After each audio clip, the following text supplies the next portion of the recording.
Coach Ferrari, al termine del match, una gara che non ha avuto un esito positivo per la tua rappresentativa ma che vi lascia comunque soddisfatti. Quali sono i pro e quali i contro?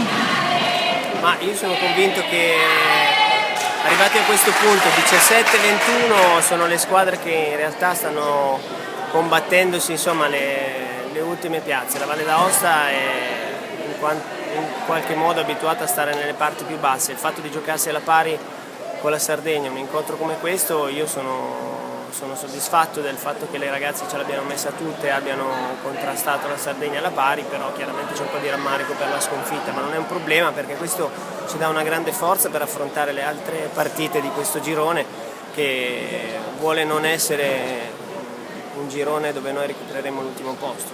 Questa è la nostra speranza. Oggi porti le tue ragazze a Davolo a fare un giretto?